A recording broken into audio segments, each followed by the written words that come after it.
नमस्ते। आपका स्वागत है हमारे YouTube चैनल स्वास्तिक परिवार में। यहाँ हम लेकर आते हैं हिंदू धर्म से जुड़ी जानकारियाँ, व्रत त्योहारों की कथाएं और पूजा पाठ की विधियाँ। तो भक्तों, आज के इस वीडियो में हम सुनेंगे वैकुंठ चतुर्दशी की कथा। तो चलिए शुरू करते हैं। भक्तों, ये है एक ऐसा पर्व जो श्री विष्णु के समर्पण और भोलेनाथ की उदारता दयालुता का प्रतीक है। हम बात कर रहे हैं वैकुंठ चतुर्दशी के पावन व्रत की। कहते हैं कि वैकुंठ चतुर्दशी के दिन भगवान विष्णु की 1000 कमल पुष्पों से पूजा करने वाले मनुष्य को मृत्यु के बाद मोक्ष मिल जाता है और इस दिन श्राद्ध और तर्पण का भी विशेष महत्व है। वैकुंठ चतुर्दशी के दिन भगवान विष्णु और भगवान शिव दोनों की एक साथ पूजा की जाती है, जिसे हरिहर मिलन भी कहा जाता है। पौराणिक कथाओं के अनुसार एक बार देवर्षि नारद ने भगवान श्रीहरि से पूछा, हे प्रभु, साधु संतों को तो आपका ध्यान करने से मृत्यु के बाद वैकुंठ की प्राप्ति हो जाती है, लेकिन क्या सामान्य मनुष्य को मरणोपरांत मोक्ष मिल सकता है? तब भगवान विष्णु ने वैकुंठ चतुर्दशी की पूरी महिमा का वर्णन देवर्षि नारद से किया था। इस पावन दिन पर भगवान विष्णु की पूजा निशीतकाल यानी मध्यरात्रि में की जाती है। इस समय भक्तगण श्री विष्णु सहस्त्रनाम अर्थात भगवान विष्णु के 1000 नामों का पाठ करते हुए भगवान विष्णु को 1000 कमल पुष्प अर्पित करते हैं। कुछ भक्त वैकुंठ चतुर्दशी पर अलग अलग समय भगवान विष्णु और भगवान शिव की पूजा करते हैं।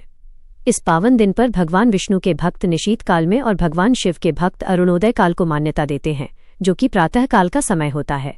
और भगवान भोले के भक्त इस दिन वाराणसी के मणिकर्णिका घाट पर अरुणोदय काल में स्नान करते हैं। कार्तिक चतुर्दशी पर इस पवित्र स्नान को मणिकर्णिका स्नान के नाम से जाना जाता है। वैसे तो भगवान विष्णु को तुलसी दल और भगवान शिव को बेलपत्र अर्पित किए जाते हैं, लेकिन आज के इस पवित्र अवसर पर भगवान शिव को तुलसी दल और भगवान विष्णु को बेलपत्र भेंट स्वरूप अर्पित करते हैं और ऐसा करने से भक्तों की समस्त मनोकामनाएं पूर्ण हो जाती हैं। आइए सुनते हैं वैकुंठ चतुर्दशी के दिन सुनी जाने वाली पावन कथाएं। 1. भगवान विष्णु और शिवजी से जुड़ी कथा। पौराणिक कथाओं के अनुसार एक बार भगवान विष्णु ने काशी में भगवान शिव को 1000 स्वर्ण कमल के पुष्प अर्पित करने का संकल्प लिया था। भगवान शिव ने श्री विष्णु जी की परीक्षा लेने के लिए अर्पित किए गए सभी पुष्पों में से एक स्वर्ण पुष्प कम कर दिया। ऐसे में भगवान श्रीहरि ने विचार किया कि महादेव के पूजन की पूर्ति के लिए 1000 कमल के पुष्प कैसे अर्पित करें। इसके बाद भगवान ने सोचा कि मेरे नेत्र भी तो कमल के ही समान हैं।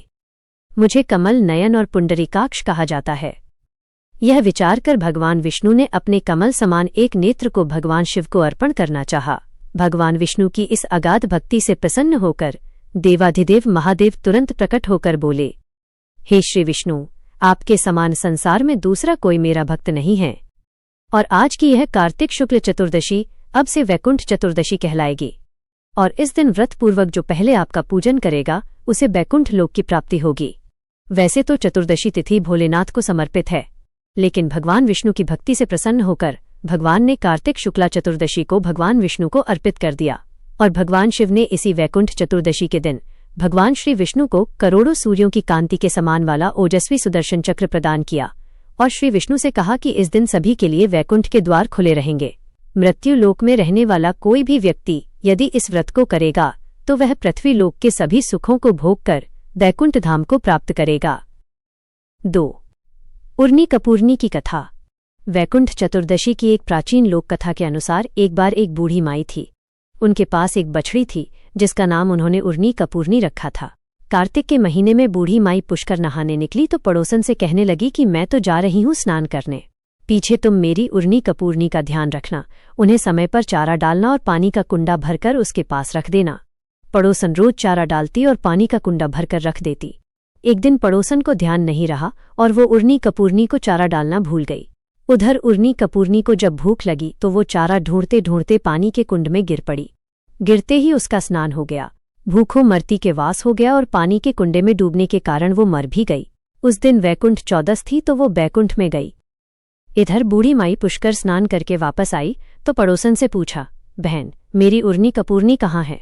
पड़ोसन बोली, बूढ़ी माई, वो तो मर गई। बूढ़ी माई ने पूछा, उसने कितनी कार्तिक नहाई? पड़ोसन बोली, ज्यादा तो नहीं, बस सिर्फ एक वैकुंठ चौदस ही नहाई। वैकुंठ चौदस के पुण्य से उर्नी कपूरनी ने राजा के घर में जन्म लिया, इसलिए महीना भर जो न नहा सके वह कार्तिक चौदस को जरूर स्नान ध्यान करके व्रत करे। उर्नी कपूरनी को जैसी गति मिले वैसी सबको मिले, खोटी की खरी अधूरी की पूरी, प्रेम से बोलिए वैकुंठ चौदस की जय। 3. वैकुंठ के द्वारपाल जय और विजय की कथा। अब सुनिए वैकुंठ के द्वारपाल जय और विजय की कथा। आत्माएं पृथ्वी यानी मृत्युलोक से जाने के बाद वैकुंठ लोक जाने की प्रतीक्षा करती हैं, लेकिन वैकुंठ के द्वारपाल जय और विजय ऐसे थे जिन्हें वैकुंठ छोड़कर मृत्युलोक में आना पड़ा, वह भी अपने ही आराध्य भगवान विष्णु का शत्रु बनकर।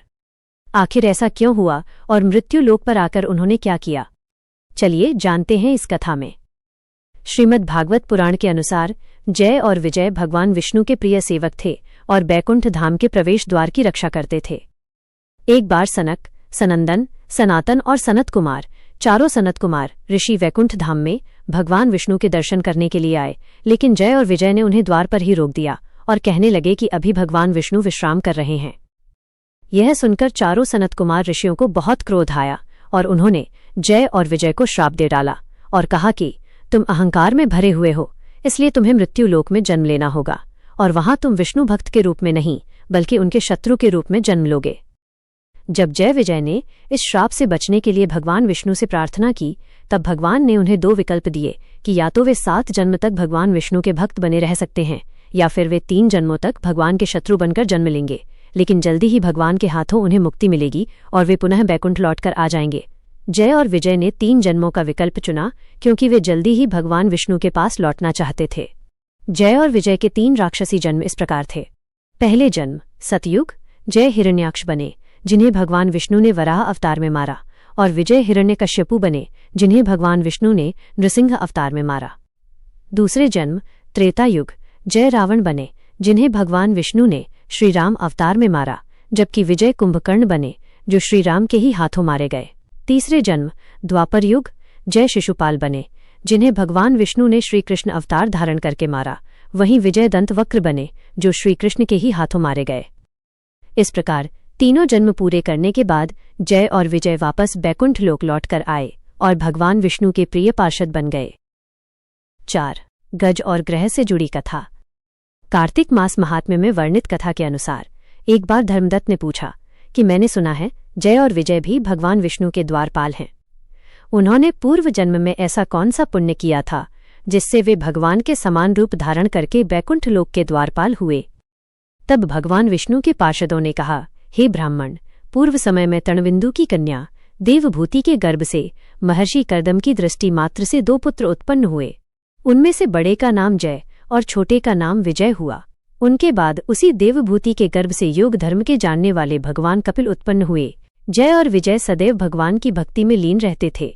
वे नित्य अष्टाक्षर मंत्र का जप और वैष्णव व्रतों का पालन करते थे। एक समय राजा मरुत ने उन दोनों को अपने यज्ञ में बुलाया। वहां पर जय ब्रह्मा बनाए गए और विजय आचार्य। उन्होंने यज्ञ की संपूर्ण विधि पूर्ण की। यज्ञ के अंत में अवभृत स्नान के पश्चात राजा मरुत ने उन दोनों को बहुत सारा धन दिया। धन लेकर वे दोनों भाई अपने आश्रम पर गए। वहां उस धन का बंटवारा करते समय दोनों में परस्पर लाग डांट हो गई। जय ने कहा, इस धन को बराबर बराबर बांट लिया जाए। विजय का कहना था, नहीं, जिसको जो मिला है वो उसी के पास रहे। तब जय ने क्रोध में आकर लोभी विजय को श्राप दे डाला, तुम ग्रहण करके देते नहीं हो, इसलिए ग्रह अर्थात मगरमच्छ हो जाओ। जय के श्राप को सुनकर विजय ने भी तुरंत श्राप दे डाला, तुमने मद से भ्रांत होकर श्राप दिया है, इसलिए तुम मातंग अर्थात हाथी की योनि में जन्म लो। और इसके बाद उन्होंने भगवान विष्णु से श्राप निवृत्ति के लिए प्रार्थना की। तब श्री भगवान ने कहा कि तुम मेरे भक्त हो, तुम्हारा वचन कभी असत्य नहीं होगा। तुम दोनों अपने ही दिए हुए इन शापों को भोगकर फिर से मेरे धाम को प्राप्त होगे। ऐसा कहकर भगवान विष्णु वहीं अंतर्ध्य हो गए। इसके बाद वे दोनों गंडकी नदी के तट पर ग्रह और गज हो गए। उस योनि में भी उन्हें पूर्व जन्म का स्मरण बना रहा और वे भगवान विष्णु के व्रत में तत्पर रहे। किसी समय वो गजराज कार्तिक मास में स्नान के लिए गंडकी नदी में गया तो उस समय ग्रह ने श्राप के हेतु को स्मरण करते हुए उस गजराज को पांव से पकड़ लिया। ग्रह द्वारा पकड़े जाने पर गजराज ने भगवान रमानाथ का स्मरण किया। तभी भगवान विष्णु शंख, चक्र और गदा धारण किए वहां प्रकट हो गए। उन्होंने चक्र चलाकर ग्रह और गजराज का उद्धार किया और उन्हें अपने ही जैसा रूप देकर वैकुंठ धाम को ले गए। तब से वह स्थान हरि क्षेत्र के नाम से प्रसिद्ध है। वे दोनों विश्वविख्यात जय और विजय हैं जो भगवान विष्णु के द्वारपाल हुए हैं। 5. लपसी और तपसी की कहानी। ये थी वैकुंठ चतुर्दशी की कथाएं। और कार्तिक मास में सुनी गई कथाओं का पुण्य तब तक पूरा नहीं मिलता जब तक साथ में लपसी और तपसी की कहानी न सुनी जाए। तो अब सुनिए लपसी और तपसी की कहानी। एक बार की बात है, एक लप्स था और एक तपसी था। तप्स तो भगवान की तपस्या करता था और लप्स सवा सेर की लापसी बनाकर उसका भोग लगाकर जीम लेता था। एक दिन वे दोनों आपस में झगड़ा करने लगे। लप्स बोला, मैं बड़ा हूं। तप्स बोला, मैं बड़ा हूं। इतने में ही देवर्षि नारद वहां आए और बोले, तुम दोनों क्यों झगड़ा कर रहे हो? लप्स ने बताया कि, हे देवर्षि, मैं बड़ा हूं। और तप्स ने कहा, मैं बड़ा हूं। तप्स बोला, मैं सारा दिन भगवान की पूजा करता हूं, इसलिए मैं बड़ा हुआ। ये सुनकर नारद जी ने कहा कि मैं तुम्हारा फैसला कल कर दूंगा। कार्तिक मास चल रहा था। दूसरे दिन लप्स और तपसी नहाकर आए तो नारद जी ने 1.25 करोड़ की अंगूठी उनके आगे फेंक दी। लप्स का ध्यान उस अंगूठी पर नहीं गया। तपसी तपस्या करने बैठा तो उसे जमीन पर पड़ी हुई अंगूठी दिखाई पड़ी और उसने उसे अपने घुटने के नीचे छुपा लिया और तपस्या करने लगा। उधर लप्स लापसी बनाकर उसका भोग भगवान को लगाकर जीमने बैठ गया। इतने में ही देवर्षि नारद वहां प्रकट हुए। उन्हें देखकर दोनों ने उन्हें प्रणाम किया और फिर दोनों ने एक साथ पूछा, बताइए देवर्षि, हम दोनों में से कौन बड़ा है? फिर तपसी ने एक बार फिर कहा कि मैं बड़ा हूं। लप्स हाथ जोड़कर खड़ा रहा। तब देवर्षि ने कहा कि मैं अभी इस बात का निर्णय किए देता हूं। फिर देवर्षि ने तप्स को इशारा किया और कहा कि तुम जरा अपना घुटना तो उठाओ। तब तप्स के एक घुटने के नीचे 1.25 करोड़ की अंगूठी निकली, जिसे देखकर नारद जी बोले, ये अंगूठी तूने चुराई है, तुझे तेरी तपस्या का फल नहीं मिलेगा। तब तप्स बोला, हे नारद जी, मेरी तपस्या का दोष कैसे दूर होगा? नारद जी ने कहा, रोटी बनाकर बाटिया नहीं बनाया तो फल तुझे मिलेगा। ब्राह्मण जमाकर दक्षिणा नहीं दी तो फल तुझे मिलेगा। साड़ी देकर ब्लाउज नहीं दिया तो फल तुझे मिलेगा। और जो दिए से दिया जलाए उसका फल तुझे मिलेगा। सब व्रत त्योहारों की कहानी सुनने के बाद जो तेरी कहानी न सुने उसका फल तुझे मिलेगा। तब से लप्स तपसी की कहानी सुनी और सुनाई जाती है। कहानी सुनने के बाद कहा जाता है, लप्स को फल लप्स न हो, तपसी को फल तप्स न हो।